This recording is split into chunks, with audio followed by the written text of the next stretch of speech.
mestre. Muito obrigado por tudo.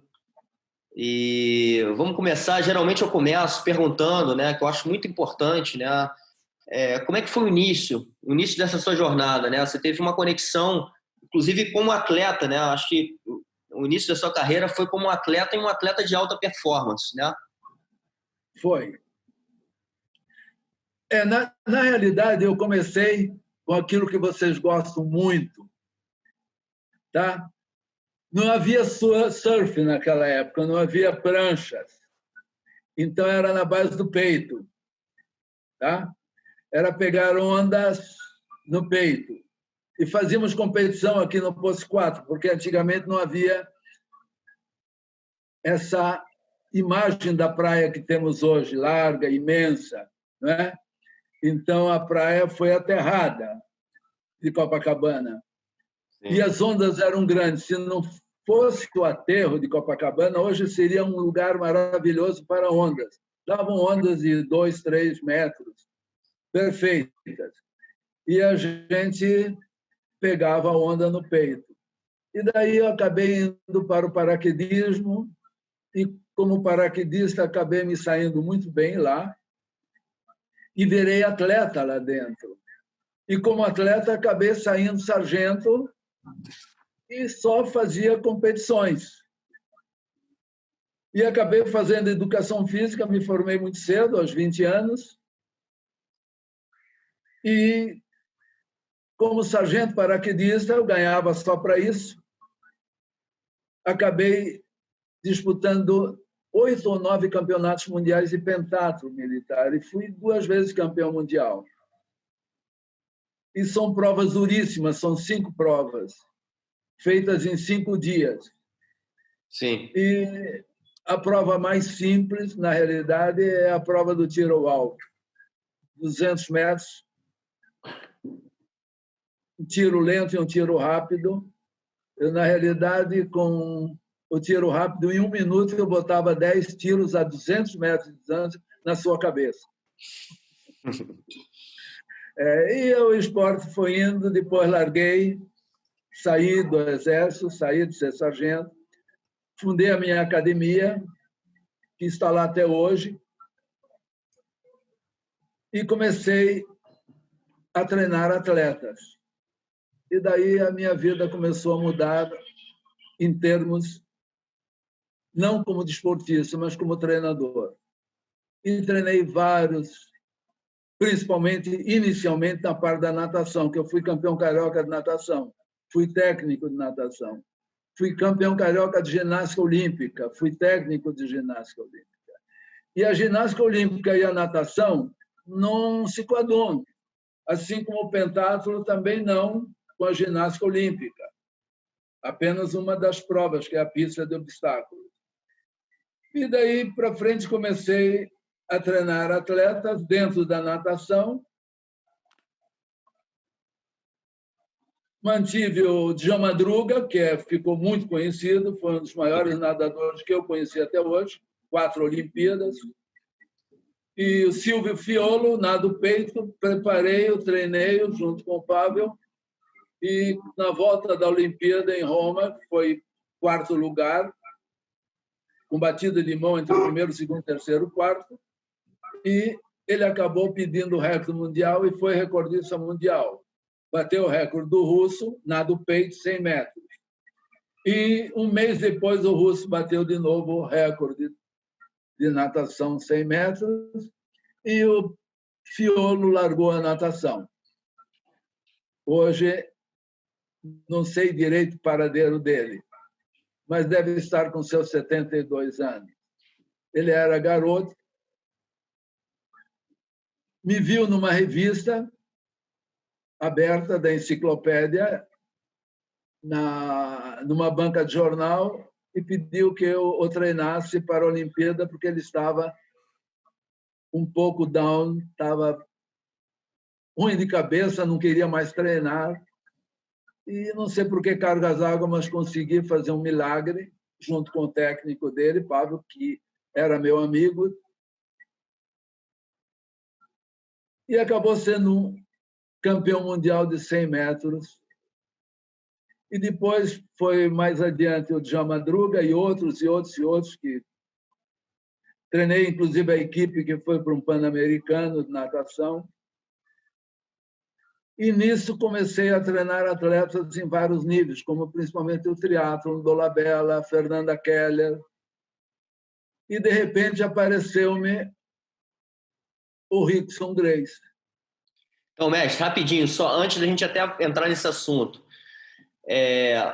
como é que foi, né, essa virada de você, como atleta, virar treinador? Né? Acho que foi uma primeira virada de chave aí na sua vida, né? Foi.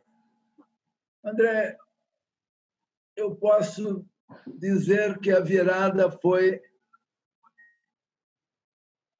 uma vontade muito grande de fazer campeões. Como eu fui campeão, e eu era muito disciplinado. E percebi como atleta, por isso que fui bicampeão mundial de pentatlo. Eu comecei a usar a respiração, o relaxamento, a concentração e a meditação. E comecei a trabalhar através do yoga, foi a respiração, a meditação, mas um ponto, algo extremamente importante, que foi a flexibilidade e o alongamento também. Tanto que acabei levando a flexibilidade, o alongamento e a respiração. Participei de mais de 30 anos em congressos dando esses, digamos assim, essas técnicas variadas. Sim. Viu, mostrando e comecei a ser procurado por isso, porque os resultados começaram a aparecer. Porque eu comecei a praticar yoga aos 24 anos de idade, quando eu era atleta ainda. Entendi. E o yoga me deu uma oportunidade muito grande de ter um conhecimento que eu não fazia ideia, que era através do relaxamento, respiração, meditação, concentração, e esse alongamento e a flexibilidade. Porque o meu trabalho de pentatleta era muito duro. Nós ficamos muito duros. E, além de ficarmos muito duros fisicamente, tinha um outro ponto interessante, que se eu não cuidasse do meu corpo, como atualmente aconteceu, eu teria uma vida mais curta. E vários atletas já morreram do meu tempo, e os que estão ainda vivos estão muito mal. E eu vou fazer 85 anos e estou ainda muito bem. Você fala isso às vezes, né? Assim, eu já vi em algumas conversas suas, você fazendo essa relação de que o esporte em alta performance, ele eleva muito o nível de estresse, né? Exatamente. Isso é ruim. Então, eu acho que você teve rapidamente essa noção, né? Assim, cedo, e começou a trabalhar uma harmonia através disso que você está falando, né? Respiração, yoga, meditação, e que, de certa forma, compensou, né? Foi exatamente. Esse nível de estresse. Compensou muito isso, porque me deu o que eu chamo muito de minha respiração e, importantíssimo, o relaxamento. Porque, veja bem, na arte do esporte, principalmente um ponto que o atleta quase não consegue fazer diferente, na arte do esporte, o atleta jamais deveria se preocupar com a vitória ou a derrota. Isso é uma coisa que está já condicionada ao atleta. É o medo de perder e, com isso, torna-se algo interessante, que é o oposto, o medo de vencer. É uma coisa um pouco zen, difícil entender. Mas se você tem medo de perder, você está com medo de vencer. Parece assim, não, mas como? Tá. Porque o medo jamais deveria estar presente quando você faz qualquer tipo de esporte.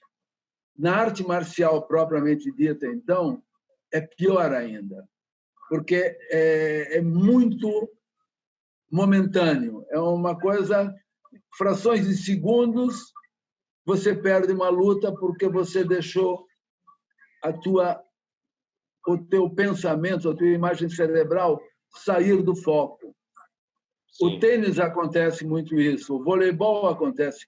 Todo jogo que é extremamente rápido, acontece isso. A corrida já é um tempo maior, já é um desgaste propriamente dito. Enquanto que todo esporte que é de grande velocidade, tanto física como mental, é importante que você esteja com a mente livre para poder entrar em uma competição. Mas você não pode esperar que isso aconteça na competição.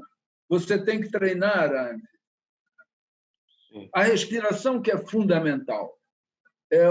Como diz a minha mulher, é a varinha do condão. Inclusive até na época de hoje, por exemplo, estamos passando a pandemia. Exatamente. A respiração é sine qua non, porque é o ataque mortal que está exatamente na respiração. Quando abrange, quando ataca os pulmões, vira uma bactéria. Sim. E realmente é onde você corre um risco de morte. Sim. Então, a respiração é fundamental. Aprendermos a respirar e usá-la permanentemente.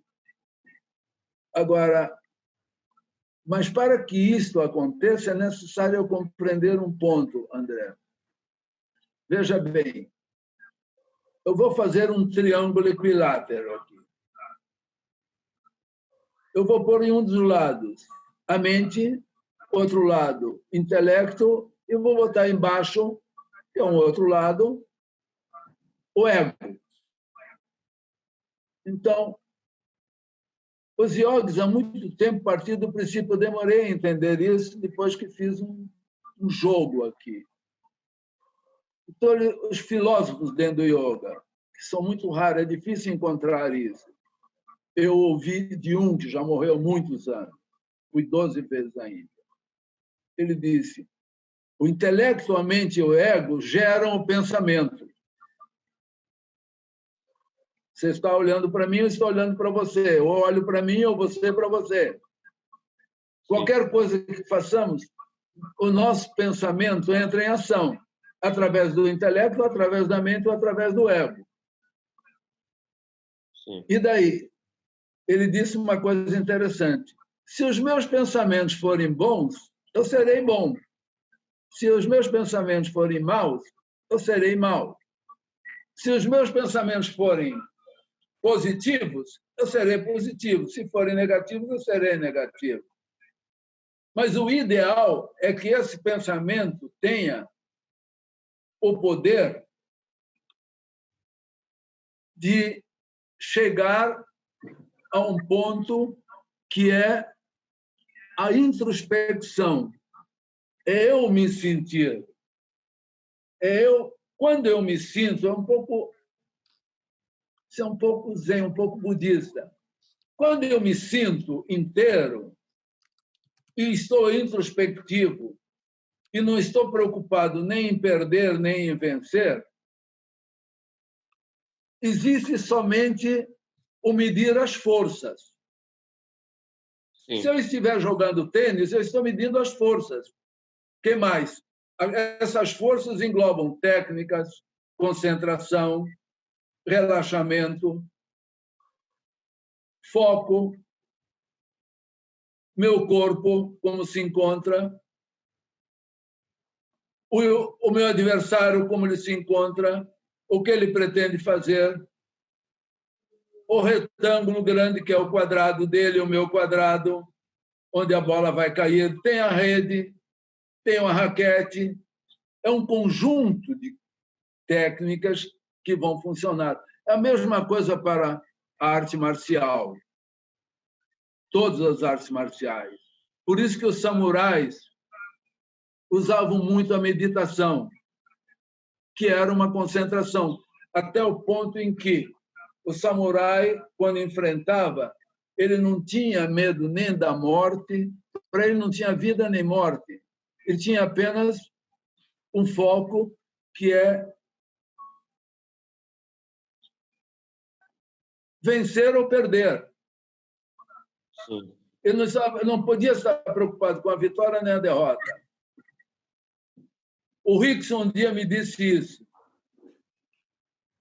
Foram 2 anos nós dois. Ele disse: mestre, eu quando entro num ringue, eu sei que posso morrer. Se eu levar um soco em uma região que eu não sei bem qual é no momento, mas eu posso ficar inutilizado ou até morrer. Então, é um pouco difícil, porque se eu te disser mente, intelecto, ego gera o pensamento, como é que eu posso regular isso, a mente, o intelecto e o ego? Vou fazer outro triângulo equilátero e vou botar em uma das margens concentração, na outra respiração e embaixo relaxamento. Concentração, respiração, relaxamento. Se eu praticar com intensidade uma dessas 3, as outras 2 vão estar comigo permanentemente. Eu não consigo chegar a realizar bem uma delas sem que as 2 outras estejam juntos. Quando eu relaxo, é porque a minha respiração está equilibrada e eu estou concentrado. E a minha respiração está perfeita. Quando eu respiro, faço a respiração, que o Rickson foi o atleta que mais percebeu isso, porque até hoje ele pratica. O Alexandre Paiva é outro, até hoje. Então, o que acontece? Se eu me dedico à respiração, eu acabo relaxando. Eu acabo me concentrando, porque se eu não estiver concentrado, não posso respirar e nem relaxar. Então, a concentração ela está permanentemente ligada a essas 2 correntes. Respiração, relaxamento. Todas as vezes, veja bem, o sistema nervoso regula a atividade de todo o organismo, inclusive o ciclo de atividade e repouso. Olha só, inclusive o ciclo de atividade e repouso. E sistema nervoso, da central e autônomo. Muito bem, o que acontece? Eu tenho que estar permanentemente observando o meu trabalho de respiração e relaxamento, respiração e relaxamento, respiração e relaxamento. Para isso, eu devo estar concentrado. Então, a minha mente, o ego e o intelecto vão acalmar, vão também relaxar. E, com isso, então, eu irrigo mais o meu cérebro, não somente meu corpo. O meu cérebro fica mais irrigado. Isto é, eu levo 25% do oxigênio, a cabeça, o cérebro, ocupa 25% do oxigênio. Ora, quando um atleta está em ação, ele, além de estar fisicamente em ação contínua, ele tem que ter um intelecto, um pensamento muito rápido em relação àquilo que ele está fazendo aqui e agora. Por que isso? A imaginação é um processo psicológico que influencia poderosamente o nosso meio fisiológico, enquanto que a respiração é um processo fisiológico que vai equilibrar o meu sistema psicológico. A imaginação é um processo psicológico, a respiração é um processo fisiológico. Tanto um como o outro se ligam e um auxilia o outro. Sim. Estão muito Então, conectados, né? muito conectados. Então, o atleta, ele está sempre, ele tem que se ligar, a imaginação é importante, mas ele não pode criar tensões musculares. Aí é que está o problema. Músculos mais bem relaxados, sem tensão, evita-se o consumo de oxigênio. As células suportam uma carga maior de trabalho. Olha só, músculos bem relaxados, evita-se o consumo de quê? De oxigênio. As células suportam uma carga maior de trabalho. Tudo são células. Quando você cansa, quando você exagera nos treinos, é um risco que o atleta corre. Ele não pode passar do limite. Existe essa regra, mas nem sempre os treinadores percebem. Dão treinamento em demasia, enquanto que o técnico também tem que dar treinamento particular, que são as técnicas propriamente ditas dentro daquele esporte. Sim. Então, o que acontece? Se você joga vôlei, você é um jogador de vôlei, um grande da seleção. Eu fiquei quase 20 anos com o Bernardinho.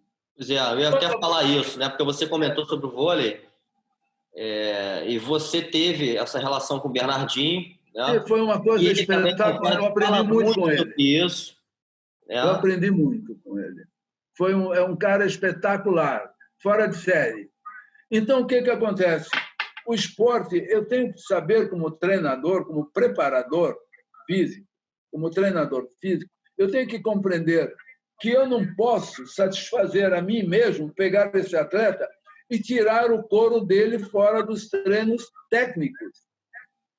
Porque eu tenho que dar uma suavidade e equilibrar o treino o preparo físico dentro do campo de ação dele, nas partes técnicas, que é ou basquete, ou vôlei, ou tênis, ou luta, ou natação, seja o que for, entendeu? Eu tenho que ter muito cuidado com isso, porque senão eu desgasto ele. Eu provoco um desgaste físico, emocional, mental, intelectual, mas principalmente organofisiológico. Eu vou provocar nele um desgaste celular muito grande, porque as células precisam de duas coisas: oxigênio e repouso. Não é só o atleta, todos nós. Sim. Você me desculpa, mas quando falo em atleta, a parte física, preparo físico, nós temos um erro, professores de educação física, o ser humano, nós temos o hábito de dizer, ou chamar preparação física, como isso só fosse para um atleta. O leigo, quando ouve preparação física, ele pensa que é só para o atleta. Nós temos que prestar muita atenção nisso quando falamos. Não é para o atleta. Preparação física é para todo ser humano. Porque o animal, essa é a diferença do animal. O animal, ele tem seu preparo físico normal dentro de suas condições animais. Sim. Tem animal que está sempre em ação e tem animal que não. Vamos tirar pela preguiça. Não é? Então, nós temos que tomar cuidado com isso. Por quê? A preparação física ela se divide em dois fatores, principalmente. Preparação neuromuscular, que é a parte muscular propriamente dita, física, e preparação orgânica. A preparação neuromuscular, você trabalha com carga, não é? Que é a hipertrofia muscular, aumento da seção transversal do músculo. Você usa carga, ou numa academia com peso, sem peso, ou com peso do seu corpo, entendeu? Que a bioginástica é o peso do seu próprio corpo. Mas a bioginástica abrange tudo, até uma musculação ela abrange. Mas aí eu teria que explicar o como e o porquê. Então, vamos falar sobre a bioginástica daqui a pouco. Então, o que acontece? Só para eu terminar isso, então.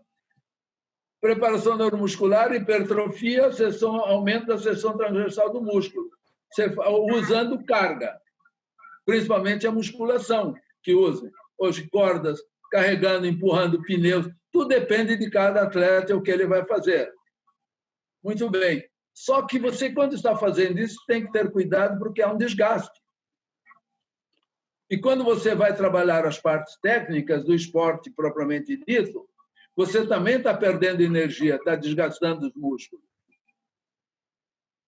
Só que a preparação orgânica quase ninguém comenta, ninguém dá muita bola, que é, vamos dividir em 3 partes: função cardiovascular ou cardiorrespiratória, função respiratória propriamente dita e a função metabólica.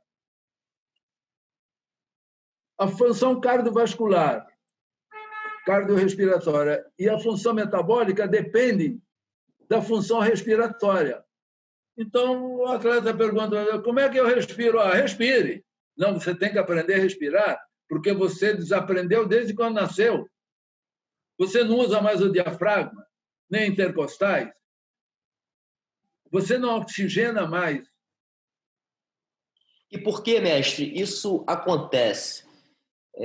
E vou até fazer uma segunda pergunta também. Você acha que o mundo de hoje, né, da maneira que a gente vive, inclusive a tecnologia, né, o modo que a gente vive, nos já afastou desse lado mais de instinto animal, reptiliano, como eu costumo chamar até no meu trabalho, né?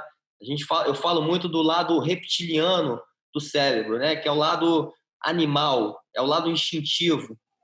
Você acha por que isso acontece? Por que a gente vai se afastando e perdendo até, inclusive, alguns sentidos, né? O André, uma pergunta boa, muito boa, interessante. É que você vê diferença animal x homem, né? Animal e homem. Há uma diferença grande na maneira de ser. O que acontece? Por que o animal age de uma forma espontânea e criativa? Ele não precisa aprender depois de grande, só aprende no nascimento com a mãe. A mãe ensina ele a fazer certas coisas, a caçar, a sobreviver. Então, ele aprende a lei da sobrevivência, o animal. Nós, além da lei da sobrevivência, não faça isso, não faça aquilo, tal, não nos ensinam corretamente. Nós só dizemos às crianças, não faça isso, não faça aquilo. Então, esse não vai se fixando, que é horrível. Mas, muito bem, a diferença, o animal usa o instinto. O ser humano perdeu o instinto milhares de anos atrás. Então, primeiro surgiu o quê? O sistema límbico, emoções e sentimentos. Para o animal. Mais tarde veio o neocórtex, o racional, para nós. Primeiro o sistema límbico, mais tarde tivemos o neocórtex, racional. Então, no momento, nós, quando só tínhamos o sistema límbico, agimos como um animal, porque nós somos animais. Sim. O nosso instinto estava perfeito. Nós caçávamos, o problema da alimentação. Não é como hoje existe indústria de matança e milhares e milhares, porque todo mundo quer comer carne. É ruim. Não é você comer carne que é ruim. O problema são os matadores em qualquer tipo de animal. Isso que dói. Sim. Então, muito bem. Quando veio o intelecto para nós, o neocórtex, começamos a perder o instinto. E nos tornamos mais intelectuais. Ora, foi uma sobrevivência maravilhosa. Nos tornamos superiores e começamos, então, a ganhar espaço em vários setores. Mas acontece que o intelecto, como eu disse ainda há pouco, e a mente e o ego ficaram muito fortes. E nós hoje, então, perdemos o instinto. Qual foi o meu objetivo na bioginástica? Que, na realidade, antes da bioginástica, foi a ginástica natural. Eu criei a ginástica natural e aquele rapaz ficou comigo 13 anos e depois acabou pondo em nome dele, patenteou, e todo mundo me escrevendo em tudo quanto é lugar do Brasil. O que eu faço? Ele cobrando R$ 400 para poder trabalhar. Eu vou mudar o nome. Mudei para bioginástica. Muito bem. Essa é a bioginástica. Qual é o meu objetivo? Que quando criei a ginástica natural, eram movimentos mais crus, mais tensos, mais fortes. Depois eu percebi que as ideias são importantes para me levar a um campo de ação mais suave, e que o suave era importante. O mecanismo da suavidade. Eu tenho que me tornar um ser suave, um ser delicado. Por isso, achei maravilhoso. O Rickson adorava os movimentos suaves. Ele adorava movimentos suaves, sempre. De soltura, soltura, soltura. Nada de coisa de tensão, de força todo o tempo. O jiu-jitsu tem essa busca, né? A gente busca e a suavidade. Uma suavidade, relaxar, não ficar tenso, né? Não Exatamente. tirar as contrações. E eu digo algo mais até, que, de novo, acho que você me ajudou a enxergar esse caminho, que é da sensibilidade, da gente sentir. Da sensibilidade. Que é a consciência. É uma consciência corporal. É comportamental, André. Porque aquilo que você falou sobre o animal, por exemplo, você percebe, o tigre, quando corre atrás da gazela, e ele não pega a gazela, nós ficamos com pena da gazela. Sim. E ficamos contentes quando a gazela foge. Mas, no fundo, é um erro nosso. Estamos torcendo pela morte do tigre e dos filhotes do tigre, porque ele está procurando matar a gazela para alimentar os filhotes. Isso faz parte da natureza. Agora, se apareço eu ou alguém e resolve matar as gazelas para alimentar centenas de pessoas e cobrando bem caro e cada vez matando mais para que eu possa ficar mais rico, aí está o erro da humanidade. Aí é o ser humano atual, porque o intelecto, o ego e a mente atrapalham a lei da sobrevivência natural. Então, o que acontece? O tigre, quando corre atrás da gazela e não pega, ele para, deita, e como é que ele faz? Você vai olhar o diafragma dele trabalhando, a barriguinha dele fica... Aí daqui a pouco ele faz... E relaxa. Nós o que fazemos? O tigre, quando está brigando, o cachorro, se você tem, quando está lutando, está brigando, o que ele faz? Ele rosna.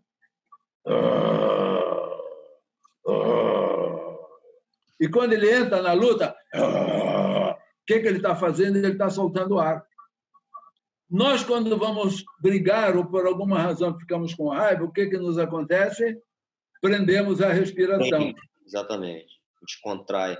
O cão, quando está com raiva, com alguma coisa que ele quer atacar ou está com medo, por isso que ele se arma para atacar, ele rosna. Todo animal. A cobra também solta um chiado. O gato mia. O cavalo, quando está cansado, o que ele faz? Ele não... O cavalo, quando vai correr, ele está correndo todo o tempo. Essa observa, eu passei anos observando, comprando livros, comprando no History, na Geographic, filmes, entendeu? Para estudar a reação dos animais. Enquanto que nós prendemos a respiração. Quando você prende a respiração, você está consumindo oxigênio e você está criando tensões musculares. Por isso que quando você termina um treino, quando você está lutando, você tem que estar sempre usando a expiração, ou mais forte, ou mais suave, ou mais rápido. Em qualquer setor. O jogador de tênis tem o hábito de gritar. Eu considero um erro, aí é melhor ainda do que nada, mas é um erro, porque quando ele grita, ele irrita as vias respiratórias. E quando ele grita, ele cansa. Quando ele pode simplesmente fazer... Quando você vai... Você se solta. Quando você vai... Você se contrai. Pode ver. Você se contrai. Quando você vai... Eu relaxo. É uma regra da natureza. Então, o animal e o homem. O homem perdeu seu instinto.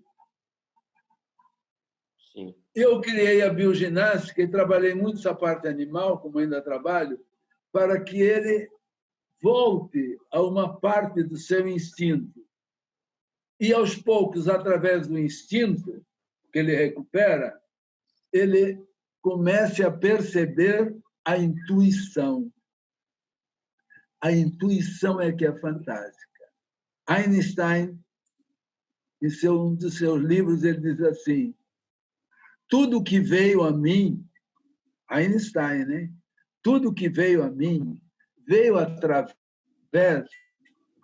de que ele fala? Cara, da intuição. Tudo que veio a mim veio através da intuição. E ele diz, não do intelecto. Aí ele diz assim, o intelecto a intuição é um presente sagrado de Deus. E o intelecto é um criado fiel. Porque existe a memória e a imaginação. Você tem a memória. A memória é um intelecto, um criado fiel. A intuição é quando tudo se apaga, tudo escurece e surge a luz. Você cria. Você falou ainda há pouco o quê? Que você trabalha com criação. A criação real, quando aquela grande, é a intuição. Eu tive uma intuição com a bioginástica. Esse trabalho, comecei a trabalhar sozinho, depois formei o primeiro grupo, tudo de graça. Dava à noite, um grupo de 15, quase 20, a turma que... E adoravam, eu comecei a desenvolver, assim foi surgindo.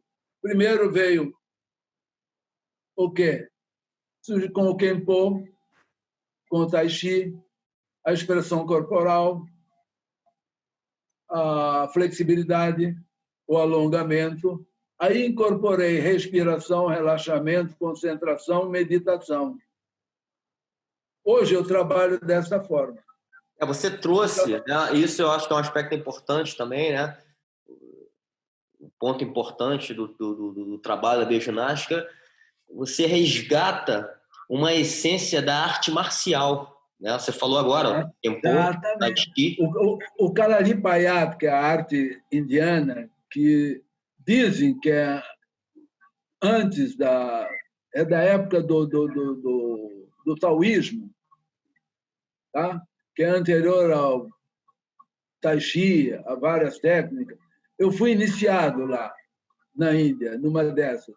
Eles usavam, como até hoje ainda tem, que é subterrâneo. Hoje já existem algumas academias em cima. Foram dominados pelos ingleses 200 anos e pelos muçulmanos 500 anos. Eles usavam essa arte subterrânea. Eu fui numa dessa, o chão é terra batida. E você, quando entra à esquerda, você tem, eu não diria os santos, eu diria os protetores, Shiva, Vishnu, entendeu? Shiva Nataraja, Ganesha, filho de Shiva. E assim, você faz uma reverência e entra, então, no dojo. E tem uma parede tudo de artes, de artes marciais, no sentido de lanças, chicotes, vários tipos de espadas, facas, uma série de coisas nesse sentido. Os dois filhos do mestre que me iniciou, ele já estava com quase 70 anos, e eram campeões. Vi uma demonstração do filho dele com outro, que era o aluno mais velho, no braço direito do mestre. Eu fiquei apavorado. Cara, eles lutam como os 300. Sim. O escudo. Eles põem o escudo. Cara com a espada e o chicote, quando vieram um cinto. Quando você tira o cinto, ele abre, tem 1,5 metro de comprimento e lateralmente é um fio de navalha. Quando ele joga, o chicote volta. Quando ele lança, onde bater, você corta com uma navalha. Então, o Kalaripayá é que me deu o grande impulso para tudo. Aí veio o Tai Chi, veio o Kempo. Depois, para buscar movimento, já quando jovem, isso tudo começou, como disse aqui, eu fui aluno de jiu-jitsu do professor Hélio, pai do Rickson. Legal. Tá? Quando fui treinar o Rickson, a primeira vez, primeiro dia de aula, fizemos uma coisa lá, que eu saí fora e estava pronto, mas aí, não, você é faixa preta?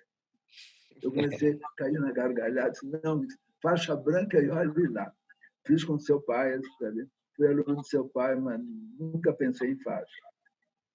Fiz judô com o professor Ogino, 13º Dan, que já faleceu. Fiz karatê com o Liston, fiz karatê com Enoki Tanaka, da época deles aqui. Fiz capoeira com um amigo meu baiano, que era um mestre, na Escola de Educação Física, nós dois. Fiz boxe um bom tempo, mas nada para eu me tornar um atleta desta área, e sim como pesquisa de movimento. Legal. Fiz patinação no gelo, buscando equilíbrio e movimento. Então, a parte de certa forma, está tudo conectado, né, mestre? E quando a gente fala de arte marcial, a gente traz um lado até de estratégia, a gente traz um lado de conexão, de movimento também, mas a própria disciplina, né? Assim, são tudo fundamentos básicos das artes marciais, né? Exatamente. E que, de novo, é importante para nossas vidas, faz uma diferença. E aí você conectou outras coisas, como a yoga, a meditação, né? O yoga que me deu todo, Elão, que me deu toda a força para chegar a esse denominador. Foi o yoga. E por quê? Porque eu vi no yoga, eu era atleta, vi no yoga uma chance de me dar mais tranquilidade e eliminar os treinos que eu tinha cada dia, porque eram muito duros, os treinos eram muito fortes. Era de 7 da manhã até as 5 da tarde. Então, o yoga me deu essa chance. Quando eu acabava os treinamentos, tanto ao meio-dia como à tardinha, eu fazia meu yoga, minhas respirações, meu relaxamento e a automassagem, que é uma elevação das vísceras abdominais. Essa elevação com os pulmões vazios, sem ar, que eu faço uma sucção, que o Rickson passou a fazer isso até hoje, a vida inteira. Isso eu sempre fiz até hoje, faço 100 e poucas por dia, todo dia. Então, o que acontece? Esta elevação abdominal, que é o Uddiyana Bandha chamado, essa elevação abdominal, eu massageio as vísceras abdominais, mas massageio a ponta do meu coração, porque o diafragma está ligado à ponta do meu coração. Massageio pâncreas, fígado, rins, no caso. Massageio a bexiga, mas a ponta do meu coração, o fígado também é massageado, no caso, constantemente. Mas o que acontece quando o atleta treina? Ele sofre um espasmo, digamos assim, muscular, emocional e mental muito grande. Porque quando o atleta está treinando, ele já está pensando também na competição. Então, ele quer dar o seu máximo. Mas esse seu máximo tem que ser observado pelo preparador. Porque tem atletas, por exemplo, que são preguiçosos. Você sabe disso. Sim. A base de vara. E tem atleta que você precisa ter cuidado, porque senão ele vira o fio. É verdade. Eu tive um amigo meu no pentatlo, assim, ele acabou nunca pegando, ele era o melhor atleta em treinamento. E nas competições ele caía de produção. E você acha que estava ligado, de certa forma? Isso é legal, porque tem muita gente assim. Eu vejo muito atleta muito bom na academia e que não rende na competição. Não rende na competição. E assim, provavelmente, né, e em vários casos, existe uma falta de conexão ali com o emocional, com o lado emocional dele. Ah, sem dúvida. Que não rende, né? Assim, no sentido de que alguma coisa atrapalha ele. E não é na parte física. Né? Não, não. Por isso que a meditação, respiração e relaxamento são tão importantes. Olha, você acompanhou, foi ano passado, né, que o Roger veio de Londres e lutou com Bochecha? Foi ano passado? Foi ano retrasado, acho. Foi início do ano passado, acho, não sei. Pode ser. Ele me ligou de lá, ele já tinha sido meu aluno quando foi fazer MMA. Aí ele me ligou e disse, mestre, eu gostaria de chegar aí uns dias antes para me dar umas aulas. Eu estou muito tenso, estou com a respiração ruim, muito ruim, porque estou muito tenso, estou muito preocupado. Ele é 10 anos mais velho que o Bochecha. Sim. E o Bochecha é muito forte. Aí eu disse, venha. O Alexandre Paiva também me pediu, pô, ele vai ligar para você assim. Digo, não, Roger, pode chegar, porque vem aqui em casa. Ele vem aqui. Aí ele veio, fez umas 4 aulas comigo, disse, pô, tô outro. Não assisti a luta dele, né? Porque eu nunca assisti luta de ninguém. Só assisti uma luta na minha vida do Rickson, quando ele lutou no Japão com um atleta que era o grande da época. Ele ganhou a primeira, foi para a segunda luta. Ele levou um soco logo de cara e caiu. E os irmãos gritavam, levanta, Rick, e ele não levantou. E eu só olhando. E ele numa posição que eu ensinava muito, que ele pode ir para frente, para trás, para a direita, para a esquerda, de uma forma, se levantar de uma forma muito rápida. Ele ficou naquela posição. O japonês não partiu para ele, ficou, disse, pô, o que ele quer que ele não levanta, né? Aí, meses depois, uns 3 meses depois, fui lá e estive com o Rickson nos Estados Unidos. Subimos numa árvore, fomos conversar sobre a morte do filho dele. Aí eu perguntei, Rickson, por que você não levantou? Ele disse, porque eu estava vendo 2 japoneses. Eu via 2 e eu não sabia qual era o verdadeiro. E os meus irmãos gritando, eu ouvia, mas eu não podia levantar. Quando eu vi um só, levantei, menos de 1 minuto depois o cara bateu. Então, o que é isso? É a tranquilidade, é a calma. Sim. Que o Rickson tem. Sempre teve.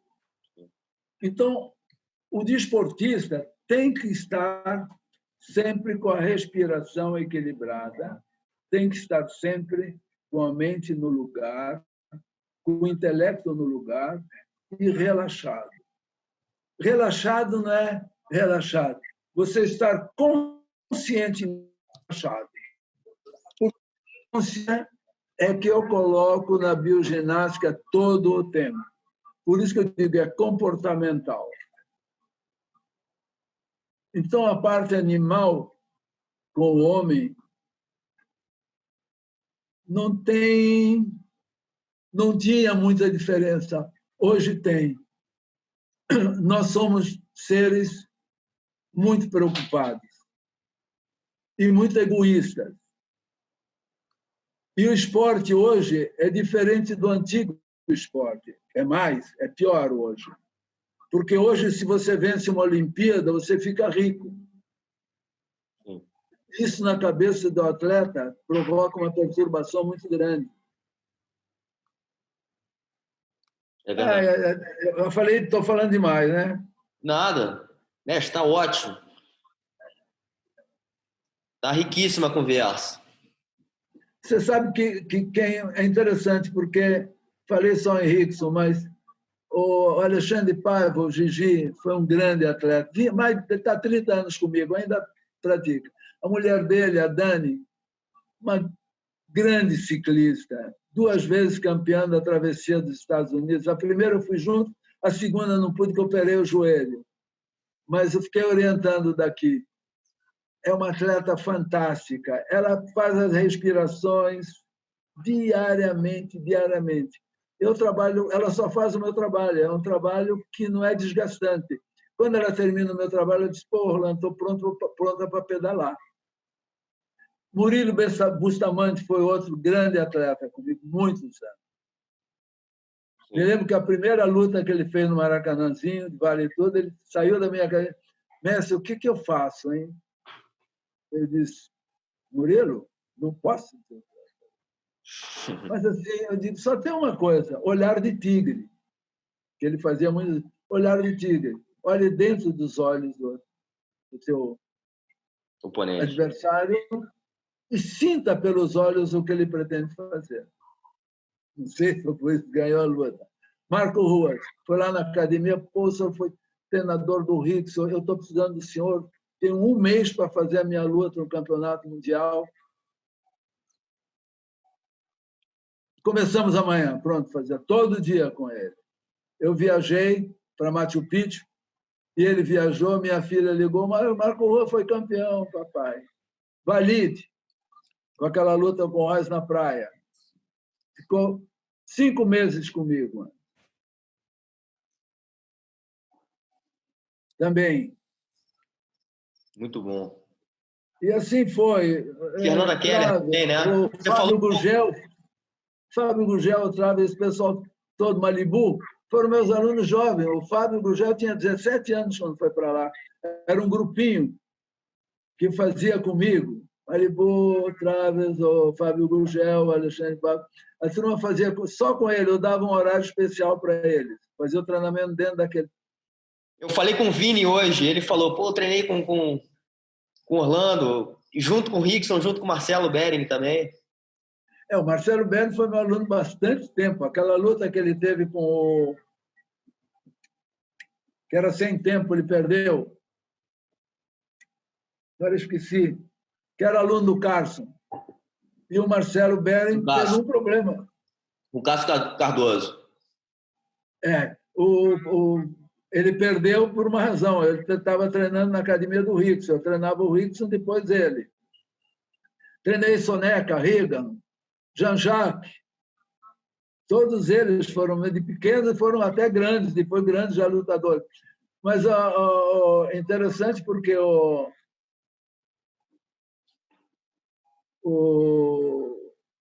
Fábio Gurgel tinha 17 anos, eu acho que tinha 18 ou 17, sabe?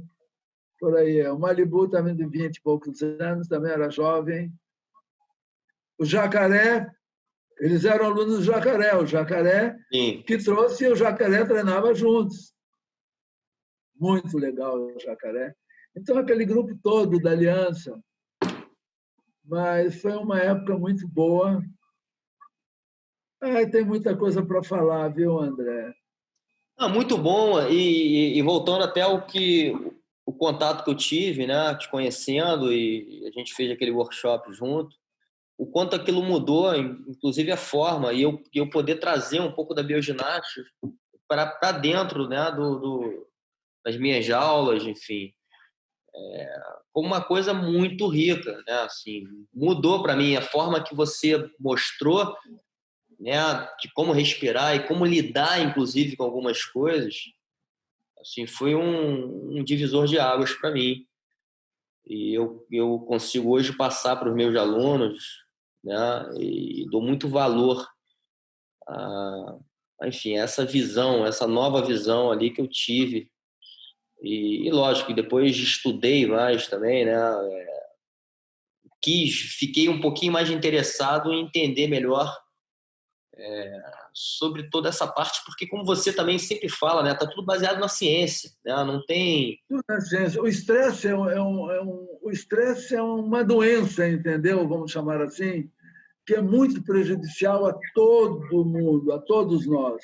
Para o atleta, então, é indiscutível, porque o estresse, o hormônio do estresse, o cortisol, ele invade você junto com adrenalina e noradrenalina. Um dos maiores cientistas, neurocientistas da atualidade, o Dr. Antônio Damasio. Os cientistas, quando falam alguma coisa, sempre falam sobre ele, Antônio Damasio. Eu tenho um artigo dele grande, uma pesquisa, sobre o esporte radical. O esporte radical, ele mata.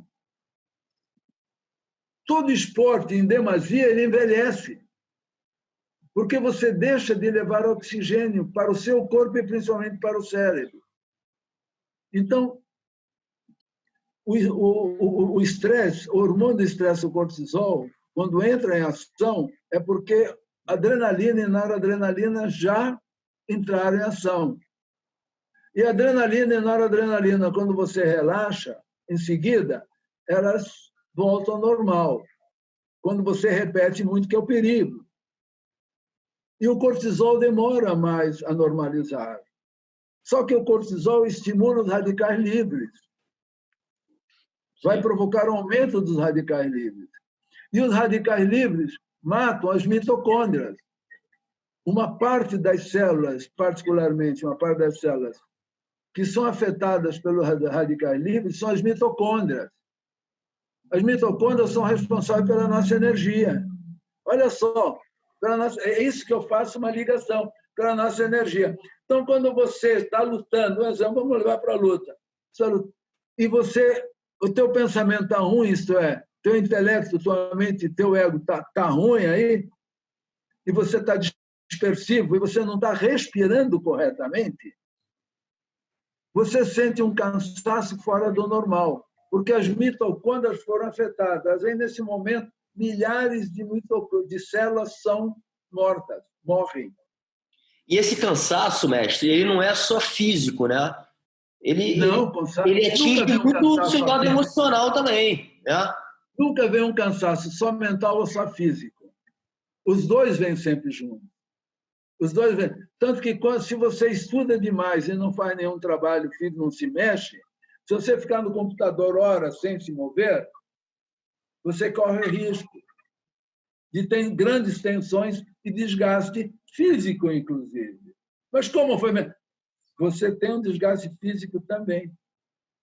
A mente provoca um desgaste físico, o corpo provoca, o físico provoca um desgaste mental e intelectual, inclusive.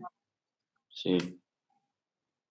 Isso é tão fantástico, viu? Tanto que o relaxamento é extremamente importante. Por exemplo, o relaxamento é tão importante que uma atitude errada, melhor até... Normalmente, quando eu falo em relaxamento, é respiração, relaxamento, concentração. Vamos colocar uma atitude errada, viciada, no caso da respiração, tá? Provoca umas tensões contínuas em diversas partes do meu corpo.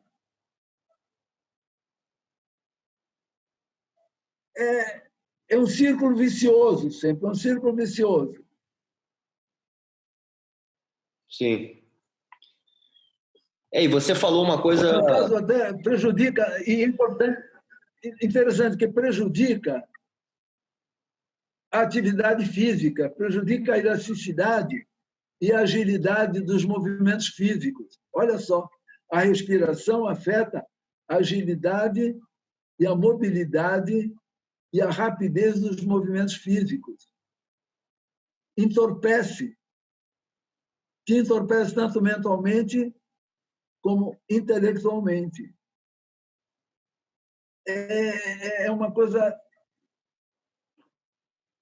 É tão É tão lógico isso, entendeu? Quanto mais eu estudo isso, eu gosto de neurociência, não vou ficar falando agora sobre isso.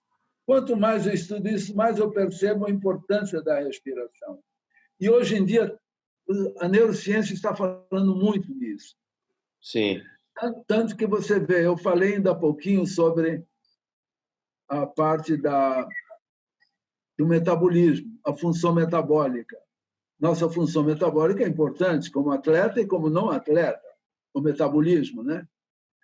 Ora, o metabolismo é equilibrado aonde? Como? Isso é ciência. Pela respiração. A respiração regulada, equilibrada, é que vai equilibrar o seu metabolismo. Então, a função metabólica é equilibrada pelo sistema respiratório. Se eu estou cansado e faço isso, eu cansei, o que eu faço imediatamente?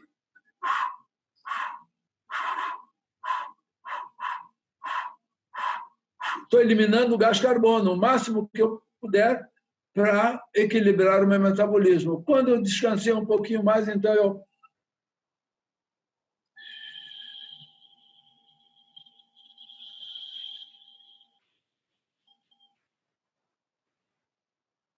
pronto, já senti um alívio. A expiração prolongada alivia o estresse. Você fala uma coisa, né, que é muito interessante, de novo, né, o uso desse recurso, eu já escutei você falando várias vezes, que a expiração é mais importante. A expiração. Exatamente. É o que eu falei sobre os animais. Os animais estão sempre rosnando. O gato, qualquer coisa... Você vê o macaco, vê o gorila, vê o macaquinho.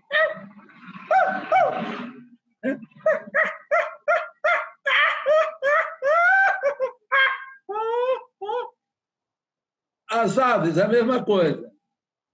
Estão sempre expirando.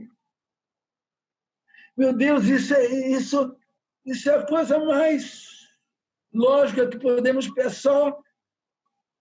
Não precisa nem ler, é praticar.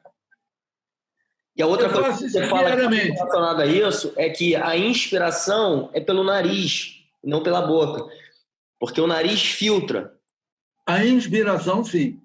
Certo? Nariz, porque você filtra. Porque, agora, dentro do yoga, de modo geral, os professores que desconhecem isso, eles mandam inspirar e expirar só pelo nariz. As duas, inspiração e expiração. Não, eu utilizo a boca e nariz, mas eu utilizo principalmente para o atleta a boca, expiração. Porque se você notar, quando você inspira pelo nariz e expira pelo nariz, você vai notar que sai pouco ar. Se você fizer... Experimente, inspira pelo nariz, solta pelo nariz. Agora inspira pelo nariz, solta pela boca.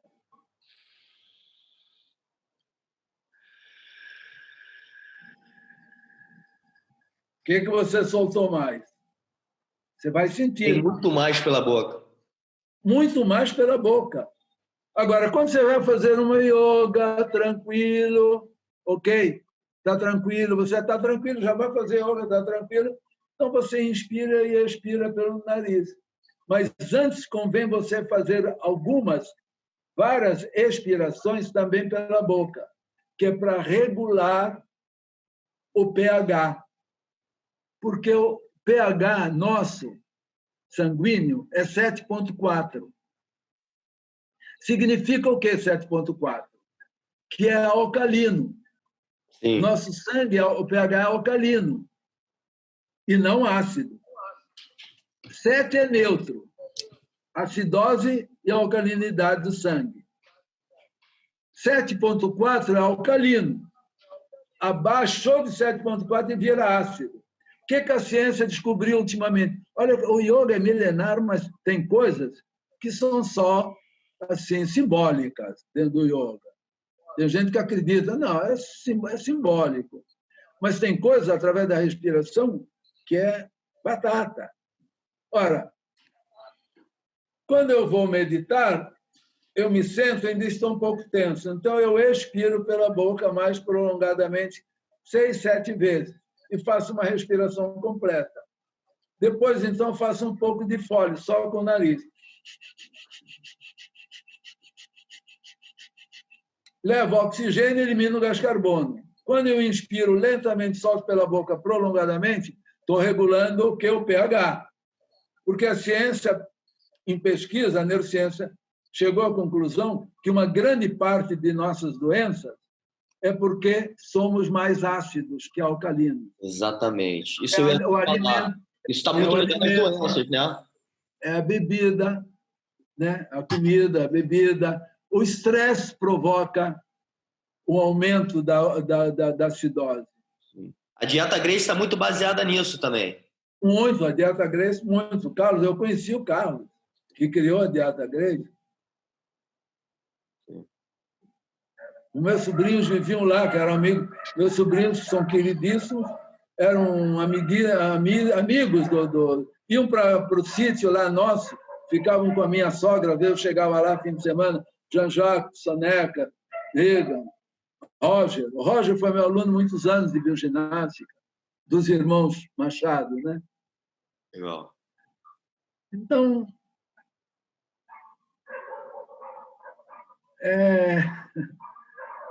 mas é interessante, você vê a respiração é tão fantástica, eu já estou me prolongando demais.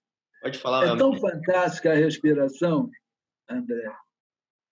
Teve um yogi fantástico inglês, tá? Que viveu no Tibete muitos anos, e quando houve a invasão dos chineses no Tibete, que o Dalai Lama teve que fugir, eu estive no Tibete, eu estive lá e vi muitos mosteiros foram demolidos por eles, e na época, quando eles fugiram, em 50 e pouco, foram para a Índia, o Dalai Lama, que é o atual Dalai Lama hoje, foi para Dharamsala, na Índia. E com a fuga deles, os chineses mataram muitos monges. E esse professor de yoga, que era um pesquisador grande, não era só um professor, ele era um pesquisador. Ele, vestido de monge, foi com os monges para a Índia e foi morto nessa leva. Ele morreu nessa leva. Ele escreveu um livro interessantíssimo, baseado nos Yoga Sutras de Patanjali. Patanjali é o codificador do yoga. Viveu 2 séculos e meio antes de Cristo. Então, ele coloca uma coisa muito interessante sobre a respiração. Ele diz assim: a inspiração feita pela narina direita provoca correntes positivas, aferentes e aceleratórias para os órgãos ao longo da coluna vertebral. A inspiração feita pela narina esquerda provoca correntes negativas, eferentes, desaceleratórias para os órgãos. Esquerda. Por isso, respirações alternadas, para equilibrar. Por isso que às vezes traduzem o Hatha Yoga como Sol e Lua. Não é? A tradução de Hatha Yoga quer dizer determinação, esforço.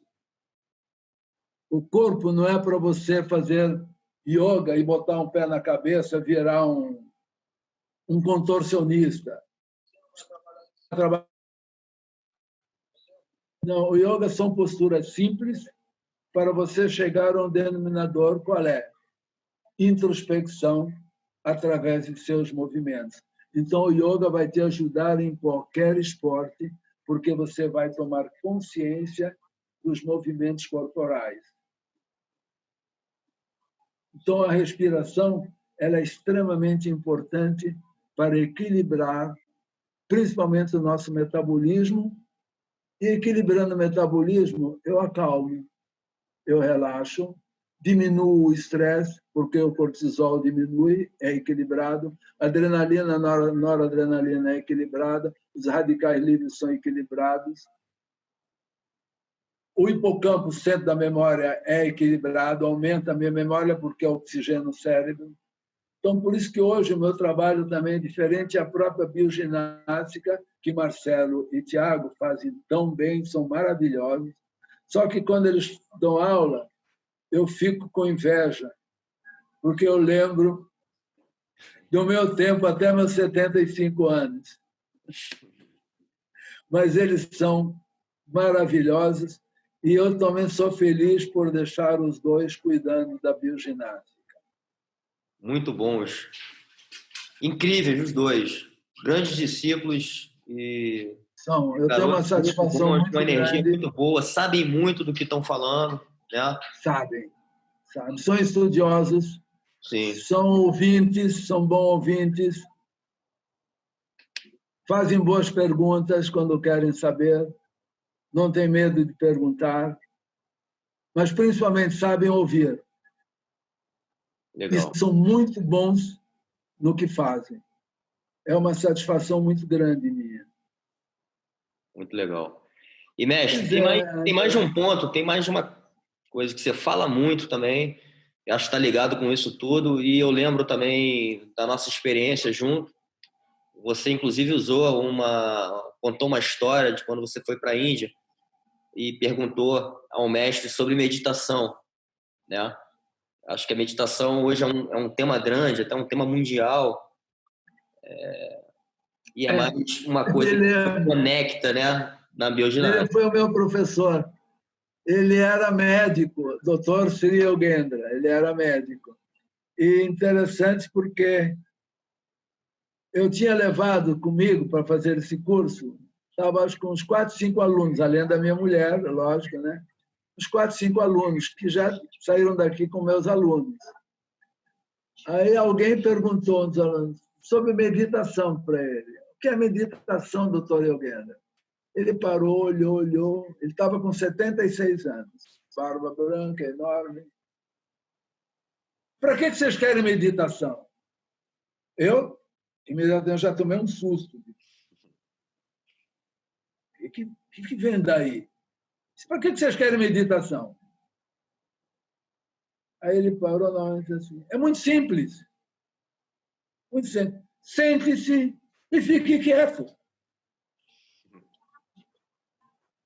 Fique quieto, corporalmente e mentalmente. Aí que está a grande dificuldade. Então, inventa-se muito. O mindfulness, por exemplo, Sim. que está tão em moda, eu trabalho há mais de 40 anos. Mindfulness, ninguém sabe o criador. Quem criou? Tá? Então, ele é um monge. John Kabat-Zinn, o nome dele, John Kabat-Zinn. Ele tem alguns livros junto com o Dalai Lama e mais 11 cientistas, tudo. Ele, além de ser um monge, é um cientista, é médico, é um monge. Ele pesquisou primeiro que é nada mais, a meditação nada mais é que respiração somente e o corpo. O que que você tem? O ar, a entrada e a saída, que é a tua vida, e o teu corpo. Sente-se e comece a inspirar e a expirar. Preste atenção na tua respiração. Somente isso. Experiências virão com a prática. E quando as experiências surgirem, não te ligue às experiências. A próxima meditação, esqueça a experiência passada. É o caso aí que eu te falei na intuição. Senão, não virão as intuições. A intuição vem após um apagamento, uma escuridão. Quando você apaga, vem... Às vezes chama-se de vazio, mas não é um vazio. Na realidade, é um cheio. É uma mente cheia.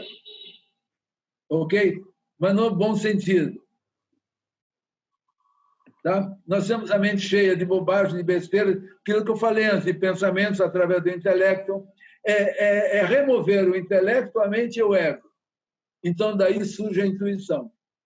Remova o intelecto, a mente e o ego, e aparece a intuição, que disse Einstein, porque o intelecto é um criado fiel e a intuição é um presente sagrado.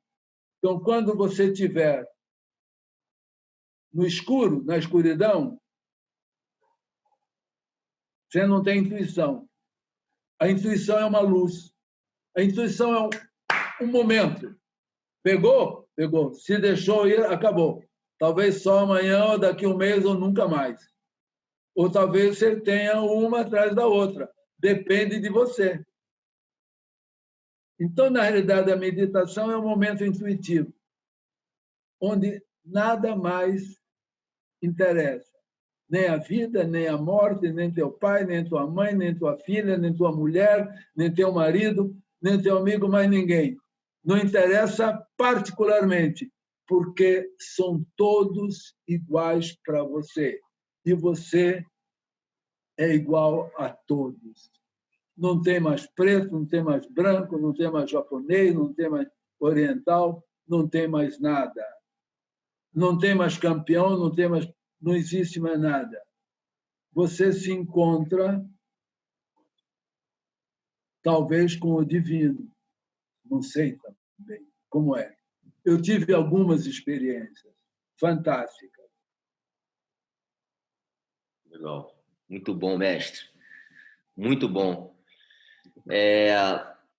Bom, para a gente se caminhar aqui para o final, né, até para a gente não tomar muito seu tempo, assim, muito agradecido, muito O meu honrado. tempo não é problema, eu fico preocupado com o tempo seu e dos outros. Por mim, aqui eu fico a noite inteira aqui conversando, a madrugada, a gente vira o dia aqui, porque, enfim, o assunto é muito rico e eu fico até emocionado assim, com tudo que você fala. Realmente Obrigado, André. é muito profundo. Agora, a gente está vivendo, você falou um pouquinho disso antes, no começo, a gente está vivendo esse momento tão difícil, né? Da humanidade, né? Tá o mundo inteiro preocupado, né? E a gente sabe que isso traz também algumas consequências emocionais, principalmente, né? As pessoas, enfim, ficam com medo e daí vem o pânico, né? O que você acha? Eu acho que tudo que você falou, e é uma coisa que eu tento, inclusive no meu projeto com o jiu-jitsu, né? Levar essa ferramenta do jiu-jitsu não só para lutadores, acho que para empresários, para mulheres, para crianças, para pessoas que podem, e eu acho que devem, usar esses princípios básicos, a gente falou alguns aqui da arte marcial, né? A respiração, o timing, a conexão, a base, né?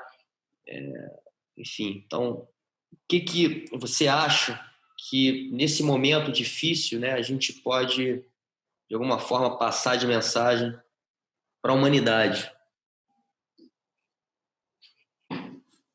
Olha, André, já foram ditas tantas coisas a esse respeito, já ouvi coisas tão bonitas e coisas, às vezes, chatas até, quando é demais, mas tem coisas muito bonitas, pessoas maravilhosas, deixando recados lindos, importantes para nós.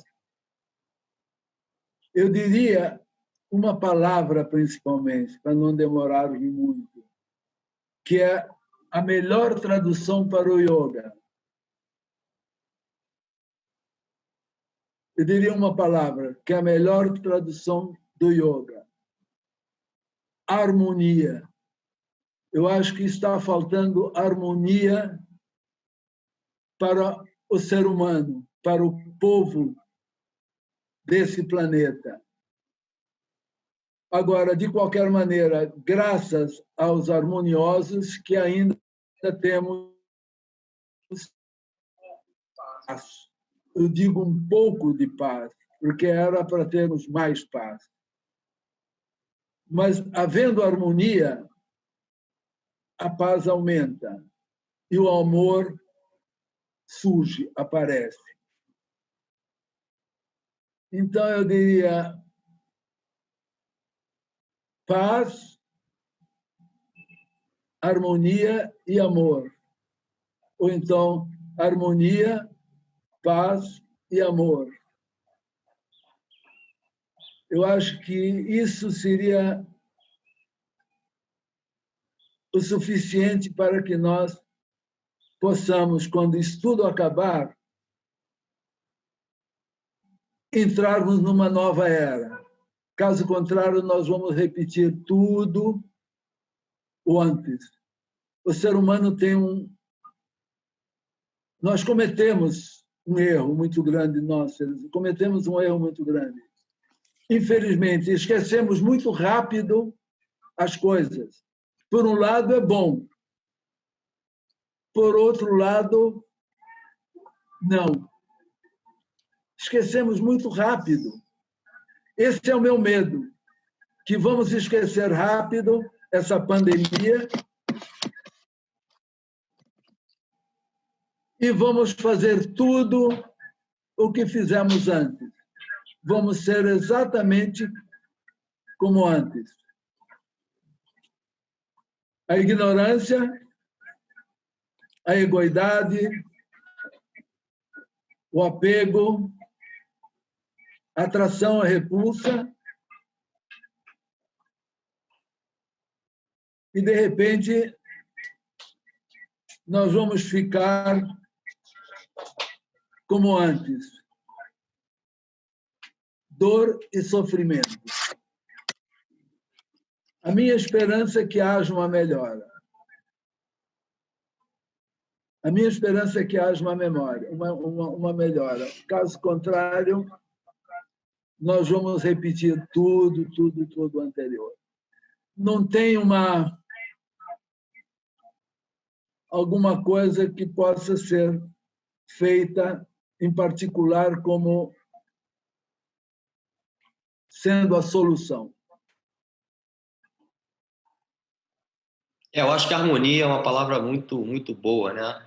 Porque às vezes o equilíbrio é difícil, mas a harmonia, a gente harmonizar as coisas, né? E entrar. A primeira coisa, eu acho que é essa guerrinha entre as pessoas, né? Sim. Um acredita numa coisa, outro noutra, e ficam brigando, e às vezes entre famílias mesmo entram em uma desarmonia por causa de algo que não está interessando. Não é o momento. O momento é criarmos um elo de harmonia. O momento é não só ter amor, mas talvez encontrar esse amor dentro de mim. Se cada um encontrar o amor dentro de si mesmo, nós vamos ser felizes, porque eu vou me doar mais. Não é fácil, não. Mas eu acho que eu prefiro ficar acreditando em algo melhor. Legal, mestre. Acreditar em algo melhor. Muito bom. Vamos acreditar em algo melhor. Muito bom. Mestre, você mostrou ali no começo ali para mim, então você mostrou seu livro. Pela paciência, pelas perguntas. Não, eu que agradeço. Você mostrou seu livro ali no começo, se você puder mostrar de novo, assim, para as pessoas conhecerem também um pouco. O livro tem algumas coisas aqui dentro, é um livro que não é propriamente físico. Tem meditação, tem relaxamento, tem várias explicações sobre a bioginástica, tá? Sobre o yoga, sobre a mulher, sobre nossos pensamentos. Tem alguma coisa boa aqui. Muito bom. Eu tenho a honra de ter esse livro assinado aqui, guardado comigo. Se alguém quiser, é só telefonar para mim, ou para o Marcelo ou o Tiago, que nós temos em casa isso. Legal, mestre. Bom, enfim, de novo, muito obrigado por esse teu tempo, pelas palavras, pelas histórias. Acho que isso é muito rico, não só para mim, mas para todo mundo. E eu vou pegar esse material que a gente agora eternizou e finalmente conseguimos, de alguma forma, eternizar essa conversa. E fica o convite até para depois você vir aqui. Eu tô numa casa nova, perto da outra, mas já num novo espaço. Depois te convidar aqui para um almoço. Quem sabe a gente até faz uma outra gravação e conversa um pouquinho mais. Ou você querendo, mais adiante, de repente, deixa acabando, tudo passar, exatamente. Organiza o grupo para a gente conversar, perguntas e respostas. Podemos fazer alguma coisa de suave. Legal. Por exemplo. Legal. Fazemos alguma coisa suave e conversamos. Legal, mestre. Muito grato por tudo. Tá. Muito obrigado. Namastê. Namastê. Eu e você somos um. Obrigado. Deus em mim saúda, Deus em ti. Eu e você somos um. Obrigado também. Tudo de bom para você e para toda a família. Você também, mestre. Também.